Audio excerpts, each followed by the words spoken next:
Assalamualaikum warahmatullahi wabarakatuh.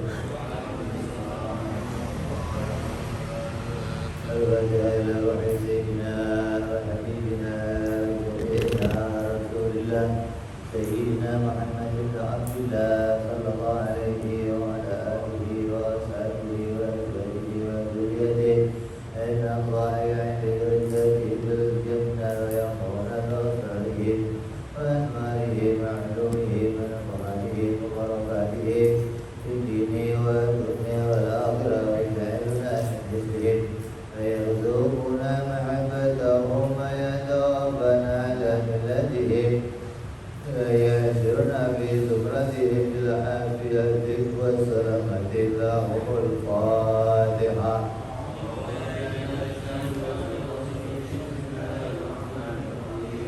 الحمد لله رب العالمين الرحمن الرحيم مالك يوم الدين إياك نعبد وإياك نستعين اهدنا الصراط المستقيم صراط الذين أنعمت عليهم غير المغضوب عليهم ولا الضالين آمين.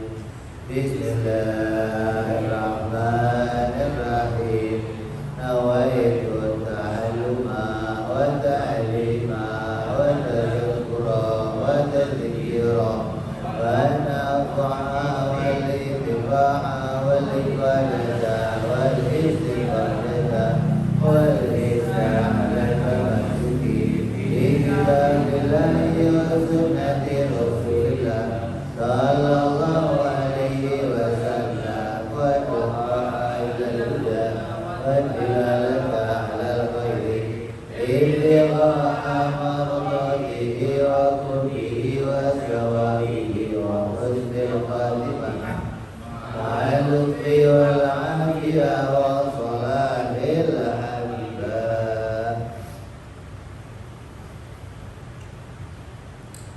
Bismillahirrahmanirrahim. Alhamdulillahirabbil alamin.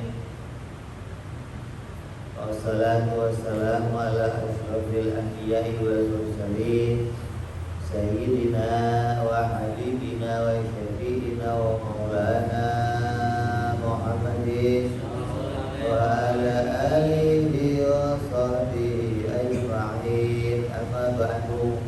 Jalana Allah wa iyyakum ala aidi wal faizin al maqbulin wa kullu amin wa antum bi khairin. Segala puja dan puji kita haturkan kepada Allah Tuhan semesta alam yang mana dengan kudrah dan iradahnya hari ini kita berkumpul kembali untuk melanjutkan rutinan kita, yaitu ta'lim kitab Al-Hikam Ibnu Atha'illah. Mudah-mudahan kita semua dipanjangkan usianya oleh Allah Subhanahu wa ta'ala dalam sehat wal afiat. Salawat dan salam senantiasa tercurahkan atas junjungan kita, panutan kita, pemimpin kita, Sayyidina Muhammad, juga kepada para keluarganya, para sahabatnya, para pengikutnya yang setia sampai akhir zaman. Yang pertama saya mengucapkan minal aidin wal faizin, mohon maaf atas segala kesalahan. Mudah-mudahan puasa kita, salat kita, tarawih kita, tadarus kita diterima oleh Allah Subhanahu wa ta'ala. Amin ya rabbal alamin.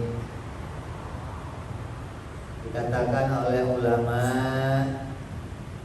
al-Eid, lebaran, laisa liman libasul jadid. Yang namanya Eid, yang namanya lebaran, bukanlah miliknya orang-orang yang berpakaian baru. Walakin al-Eid liman takwahu yazid. Tapi yang namanya id itu bagi orang-orang yang takwanya bertambah kepada Allah Subhanahu wa ta'ala. Itu hakikatnya id, hakikatnya lebaran. Apabila hari ini iman kita bertambah dibandingkan hari kemarin, maka hari ini hari lebaran untuk kita. Gak usah nunggu 1 tahun, kelamaan setahun. Lebaran setahun itu seremonial, sesuatu yang ditentukan oleh Allah. Kita dipaksa oleh Allah, dimasukkan oleh Allah ke dalam madrasah Ramadan. Maka siapa yang keluar dari madrasah Ramadan dan imannya bertambah, maka hari itu disebut hari lebaran. Kalau setelah 30 hari Ramadan keluar Ramadan imannya gak bertambah, ya gak lebaran. Ini ikut juga lebaran, puasa gak lebaran, Raweh gak lebaran. Ini lebarannya dari mana? Ngerti lebaran itu apa gitu loh. Jadi orang harus tahu yang namanya lebaran itu ketika keadaan kita bertambah baik di hadapannya Allah Subhanahu wa ta'ala. Kita berharap setelah lebaran, setelah Idul Fitri, setelah bulan Ramadan ini kita masuk bulan Syawal, kita berharap Allah jadikan kita semuanya imannya bertambah kepada Allah, ketaatannya bertambah kepada Allah, ketakwaannya bertambah kepada Allah. Kita harapkan yang demikian. Maka kalau kita mau melihat apakah saya termasuk orang-orang yang mendapatkan anugerah kebaikan dari Allah atau bukan, apa cirinya? Cirinya kontrol saja Ramadan kita kemarin. Kalau dalam bulan Ramadan Allah hadiahkan kepada kita rasa ketenangan, rasa ketentraman, rasa kenyamanan, rasa kenikmatan dalam ibadah, maka Ramadan itu Ramadan yang membawa kita menjadi orang yang lebih baik.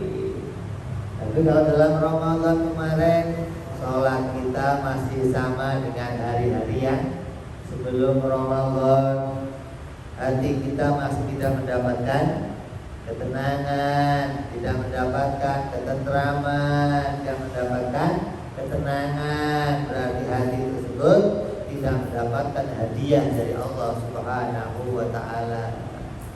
Karena yang namanya ketenangan hati, kekhusyuan hati itu hadiah dari Allah. Gak bisa kita tiba-tiba saya hari ini mau sholat yang khusyuk, gak bisa. Coba kamu praktekin. Saya mau nonton kamu kalau sholat khusyuk kayak apa, itu gak bisa. Maka sholat khusyuk itu karunia dari Allah. Yang bagaimana?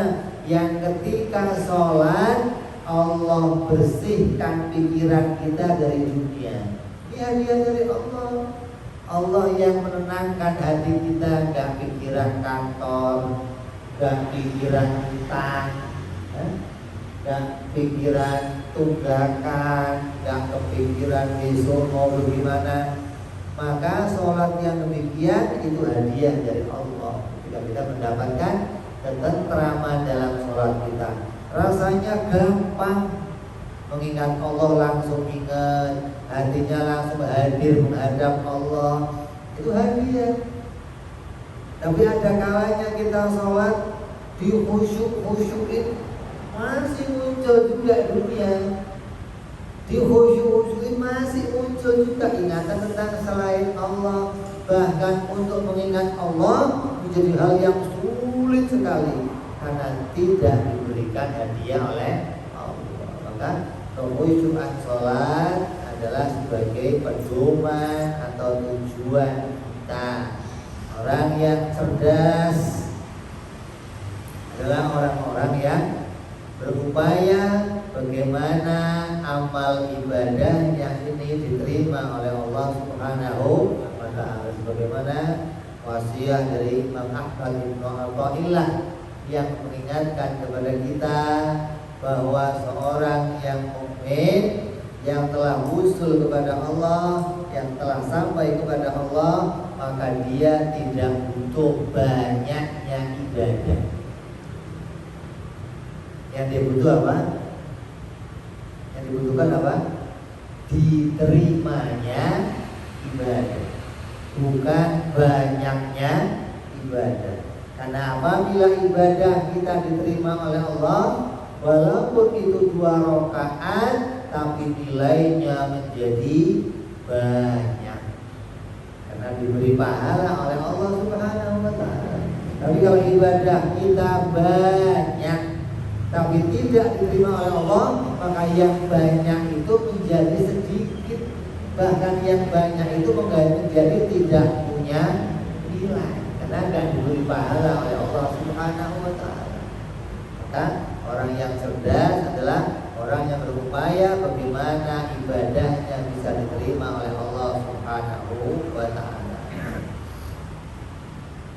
Jadi jangan sampai kita salah anggap, jangan sampai kita salah menganggap ketika lihat ada orang pakaiannya baru, oh ini orang lebaran. Ketika ada orang mobilnya pakai lebaran, enggak. Ada orang istrinya baru ini lebaran. Bukan itu yang baru, bukan itu yang bertambah, bukan. Tapi yang bertambah adalah imannya, yang bertambah adalah ketakwaannya kepada Allah Subhanahu wa ta'ala. Maka apabila kita melihat orang-orang yang demikian menganggap bahwa inilah lebaran, maka itu lebarannya anak kecil. Anak kecil paling senang kalau lebaran dikasih apa? Baju baru, pakaian baru, duit baru, senang. Pokoknya kalau urusan serba baru maka anak kecil akan menyukainya. Tapi kita orang yang dewasa, kita ingin iman kita yang baru, takwa kita yang baru. Dalam Quran dikatakan fatazawwadu wa inna khairaz zadi taqwa. Maka carilah bekal untuk ke akhirat, maka sebaik-baiknya bekal adalah takwa kepada Allah. Apa itu takwa? Maka takwa dijelaskan oleh Ahmad bin Athaillah dalam penjelasan yang panjang lebar. Bagaimana dijelaskan tentang seorang yang menjadi orang yang takwa kepada Allah. Karena takwa itu kata Rasulullah letaknya haruna. Takwa itu di sini, bukan takwa itu bisa dilihat seperti pakaian, bukan. Takwa itu adanya di dalam hati. Kalau hati kita bertambah dekatnya kepada Allah, bertambah pengetahuannya kepada Allah, bertambah keimanan kepada Allah, maka kita telah punya modal yang bertambah untuk bisa menghadap kepada Allah Subhanahu wa ta'ala. Apabila di sini kok tambah kurang, tambah terisi selain Allah, tambah terisi urusan dunia, maka yakinlah bahwa kita semakin jauh kepada Allah Subhanahu wa ta'ala. Jadi jangan sampai kita yang merasa bahwa diri kita ini telah menjadi orang yang bertakwa, tapi tiba-tiba kita tidak dihitung oleh Allah menjadi orang-orang yang bertakwa. Dijauhkan kita dari orang-orang yang bertakwa. Na'udzubillahi min dzalik. Ini wasiat yang pertama, bahwa lebaran kata ulama bukanlah bagi orang-orang yang memakai pakaian baru, tapi lebaran kata ulama bagi orang-orang yang imannya bertambah, keyakinannya bertambah, itikadnya jadi itikad yang mantap. Maka itu adalah orang-orang yang merayakan lebaran, walaupun itu bukan pada hari Idul Fitri, walaupun itu bukan pada tanggal 1. Tapi apabila itu terjadi, kita boleh merayakannya. Kamu panggil tetangga kamu, mohon maaf kita mau ngundang acara apa, lebaran. Undangannya bulan Maulid, mau ngajain lebaran, acara apa lebaran bulan Maulid? Oh gak ngerti dia. Aslinya lebaran itu yang kayak apa? Sebagaimana dikatakan oleh Sayyidina Ali radhiyallahu anhu. Apa kata Sayyidina Ali? Yang namanya lebaran adalah apabila pada hari itu saya tidak melakukan satu kemaksiatan kepada Allah, maka hari itu bagi saya adalah lebaran.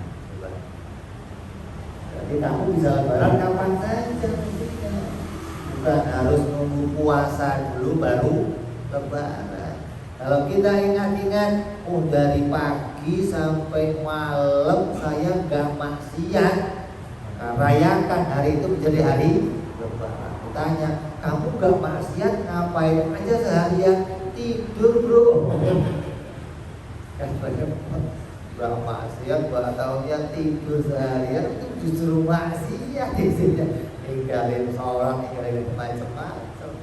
Maka kita harus bisa antisipasi yang demikian. Kalaupun hari itu hari lebaran, tanggal 1 Syawal, yang sedunia merayakannya, tapi ketika hari itu kita berbuat maksiat, maka hari itu bagi kita tidak layak disebut hari lebaran. Ini sekarang lagi umum. Kalau pas hari-hari lebaran begini, orang isinya pada berbuat maksiat. Kenapa? Karena biasanya perayaan hari tertentu itu dirayakan oleh orang-orang tertentu dengan kemaksiatan. Ya, coba 17 Agustus perayaannya apa? Minum-minuman, pesta. Perayaan hari tahun baru isinya apa? Pesta.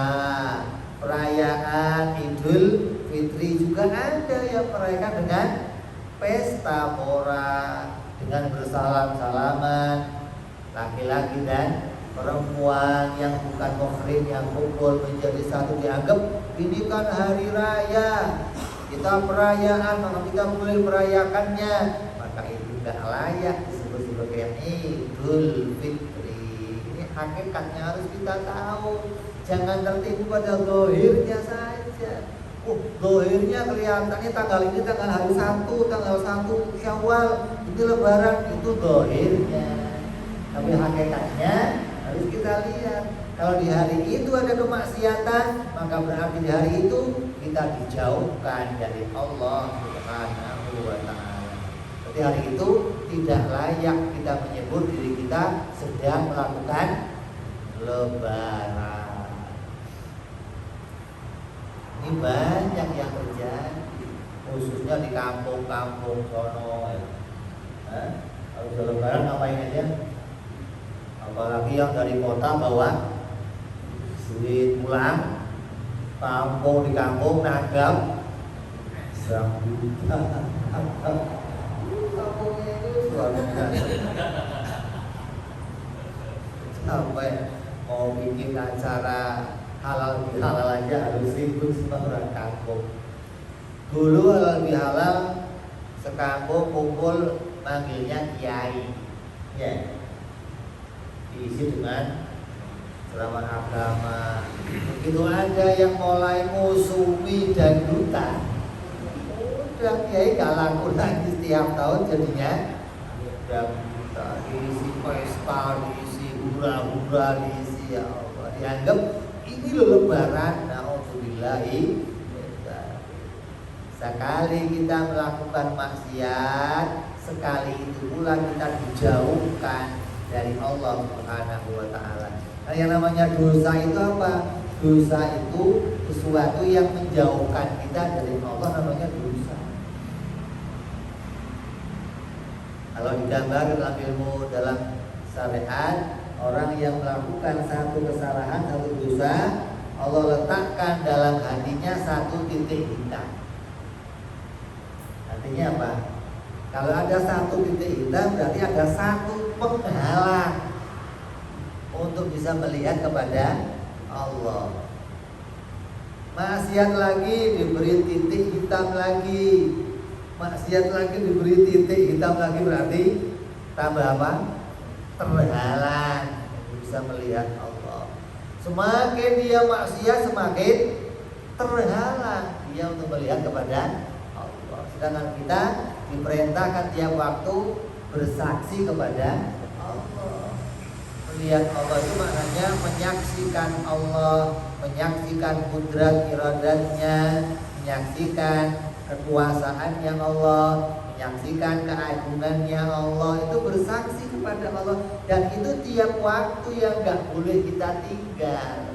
Kalau puasa kita kerjakan setahun sekali, kalau haji kita kerjakan seumur hidup sekali, kalau sholat sehari 5 kali. Lah kalau syahadat berapa kali? Syahadat berapa kali? Tidak boleh hilang sekalipun dalam diri kita. Sekali hilang kesaksian kita kepada Allah, maka kita terhijab dari Allah, kita jauh dari Allah, kita terhalang untuk menghadap kepada Allah. Maka ada satu amalan yang amal tersebut gak bisa kita tinggalkan. Apa itu? Bersaksi kepada Allah Subhanahu wa ta'ala. Makanya pandangan hati kita itu hanya bisa memandang pada satu pandangan. Kalau kita sedang memandang Allah, kita akan meninggalkan dunia. Kalau lagi mandang dunia, akan tinggalin Allah. Tinggal kita pilih, aku mau memandang kepada siapa. Oh, saya mau memandang kepada dunia saja. Kalau siang, di malam baru lihat Allah. Waduh, berat. Jadi urusan siang urusan sendiri, malam baru urusan Allah. Maka hal-hal yang demikianlah yang harus kita jaga dalam diri kita. Jangan sampai kita kehilangan kesaksian kepada Allah Subhanahu wa ta'ala. Kenapa? Karena itu amal yang gak boleh hilang, amal yang sama sekali tidak boleh kita tinggalkan dalam diri kita satu detik pun, satu waktu pun. Kenapa? Karena wa ma khalaqtul jinna wal insa illa liya'budun. Tidak aku ciptakan jin, tidak aku ciptakan manusia, kata Allah, kecuali jin dan manusia itu tujuan hidup mereka hanya ibadah kepada Allah. Jadi kita ini kalau tanya, apa tujuan hidup kamu? Tujuan hidup saya melaksanakan perintah. Itu tujuan hidup kita. Bukan apa tujuan Allah menciptakan manusia, bukan. Apa tujuan saya, tujuan kita, itu ditanyanya.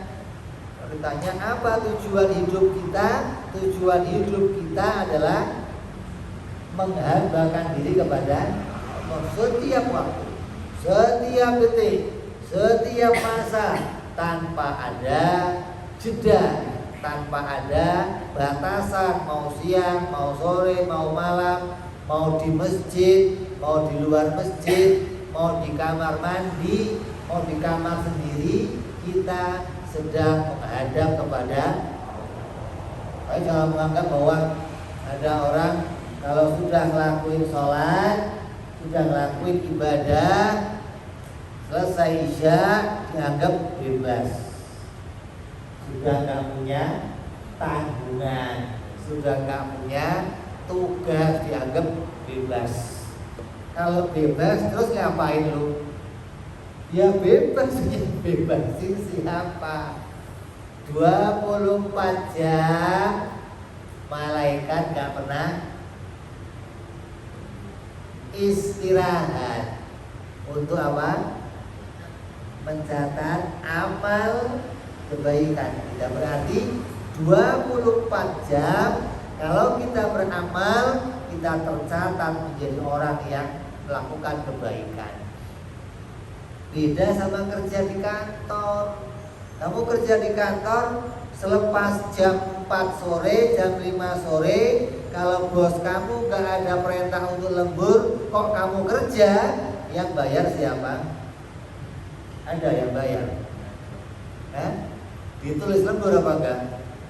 Ya enggak ditulis, bos kamu gak nyuruh lembur. Dan 24 jam kita diperintah ibadah kepada Allah Subhanahu wa ta'ala tanpa ada waktu, tanpa ada jeda. Kebalikannya dengan iblis. Iblis itu kebalikannya malaikat. 24 jam tidak pernah berhenti menghalangi kita ibadah. Kalau ada jeda, ada waktu di mana kita diperintahkan untuk hari itu berhenti ibadah, istirahat ibadah, maka iblis juga istirahat menggoda. Tapi gak ada masa jeda iblis, libur bagi iblis, gak ada. Iblis 24 jam selalu siap sedia untuk menggoda kita. Sampai kapan? Sampai ruh keluar dari tubuh kita, sampai ruh berpisah kembali dengan tubuh kita. Yang tadinya ruh itu terpisah di alam arwah, kemudian dimasukkan dalam tubuh kita. Maka setelah masuk dalam tubuh kita, iblis tidak pernah berhenti menggoda kita hingga nanti ruh itu lepas kembali, maka iblis baru berhenti menggoda kita. Selagi masih ada ruh tersebut, selagi masih menyatu dengan jasad, maka tidak ada waktu untuk istirahat dari gangguan iblis. Nah, kalau iblis saja nggak pernah berhenti ibadah, nggak pernah berhenti goda kita, nah bagaimana kita mau berhenti ibadah? Artinya iman itu harus kita pertahankan sekuat-kuatnya. Sebatas mana iblis menggoda kita? Sebatas mana? Iblis itu goda kita, pinginnya kita ngapain? Iblis kepingin kita masuk neraka bersama dia, sesuai sumpahnya di hadapan Allah Subhanahu wa ta'ala. Wa akan aku goda seluruh anak cucu Nabi Adam hingga nanti mereka bersamaku masuk ke dalam neraka. Iblis nerakanya neraka yang apa? Neraka yang selama-lamanya. Maka kalau ada orang kok digoda sama iblis dan dia tidak masuk neraka yang selama-lamanya, maka iblis merasa gagal menggoda dia. Kalau sampai ada orang digoda iblis dan dia berhasil, maka dia akan masuk neraka yang selama-lamanya dengan iblis. Artinya dia mengingkari Allah Subhanahu wa ta'ala. Kok ada orang Islam sampai mati masih jadi Islam, walaupun dia ahli maksiat, tetap iblis merasa gagal menggoda dia, karena dia tidak bisa selama-lamanya bersama iblis. Hanya ngicipi neraka sebentar sesuai kemaksiatannya, kemudian dia diangkat oleh Allah kembali ke dalam surganya Allah Subhanahu wa ta'ala. Jadi kita kembalikan kepada awal. Hari ini kita kembali dikumpulkan oleh Allah Subhanahu wa ta'ala untuk bisa mengadakan rutinitas. Maka pada hari ini kita melakukan halal bi halal, atau saling menghalalkan, saling mengucapkan, saling memberikan selamat atas keberhasilan yang dijadikan oleh Allah Subhanahu wa taala pada kita semuanya. Dan kita berharap perjumpaan yang akan datang nanti baru kita akan mulai kepada pembukaan kitab yang akan kita lanjutkan, membaca hikmah-hikmah lain dari kitab Al-Hikam yang sudah kita baca selama ada setahun, 2 tahun. Berjalan berapa tahun?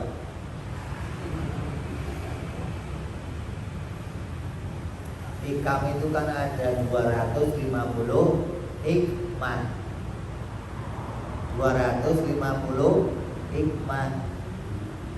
Kalau 1 tahun ada 50 minggu, berarti berapa tahun? 5 tahun. Itu kalau 12 bulan ngajinya.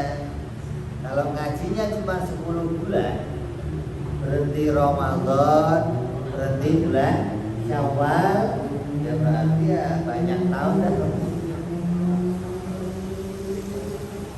Ya, jadi kita berharap nanti perjumpaan yang akan datang kita baru akan mulai kajian-kajian kita kembali, yang insya Allah kajian tersebut akan menjadi kajian yang bisa memberikan penambahan, pengisian kepada hati kita, agar hati kita menjadi hati yang terus bisa sampai kepada terbukanya segala hijab-hijab kita, terbukanya segala penghalang-penghalang kita, terbukanya segala macam titik-titik hitam dalam hati kita bisa kembali bersih, dan kita bisa memandang dengan jelas kepada Allah Subhanahu wa taala tanpa terhalang titik-titik tersebut yang ada dalam hati kita.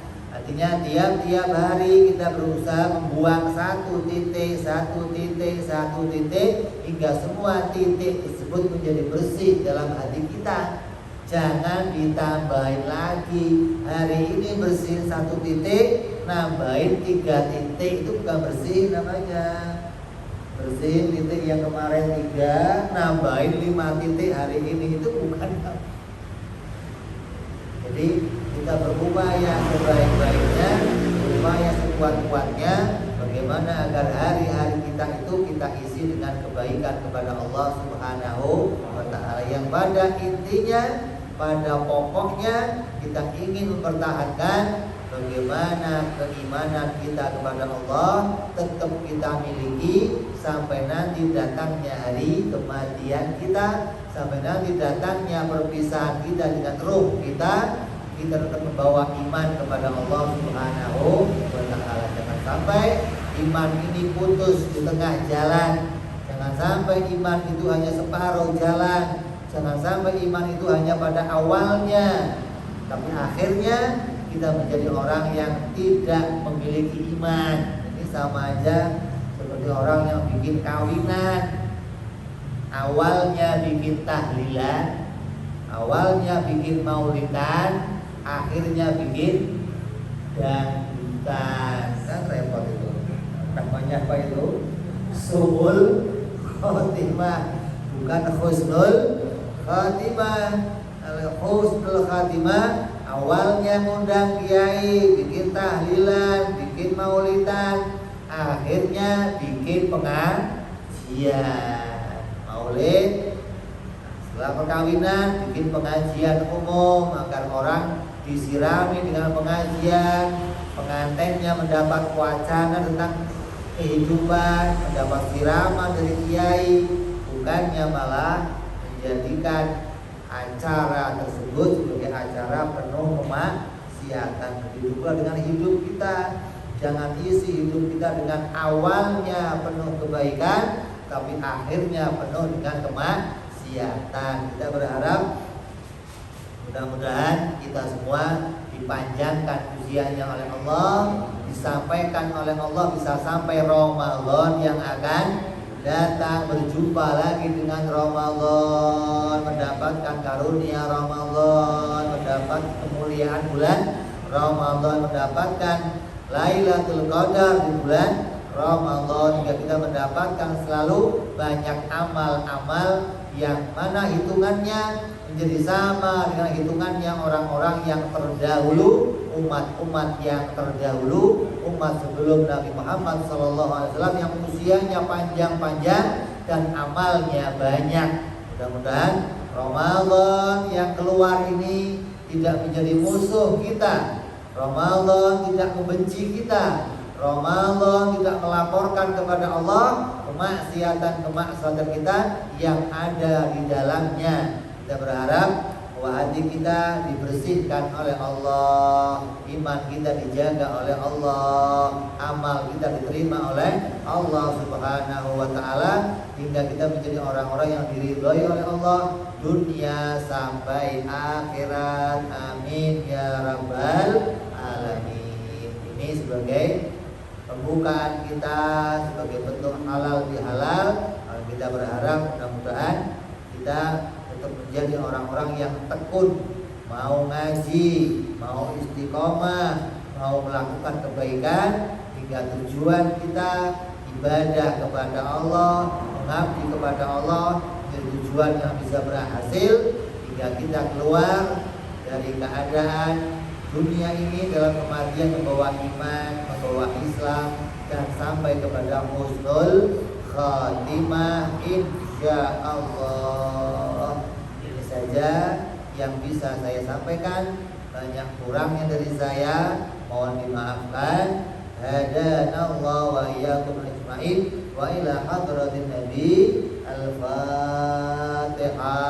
A'udzu billahi minasy syaithanir rajim. Bismillahirrahmanirrahim. Alhamdulillahirabbil alamin arrahmanir rahim maliki yaumiddin. Iyyaka na'budu wa iyyaka nasta'in. Ihdinas siratal mustaqim. Siratal ladzina an'amta 'alaihim ghairil maghdubi 'alaihim waladdallin. Amin. Ya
Alhamdulillah.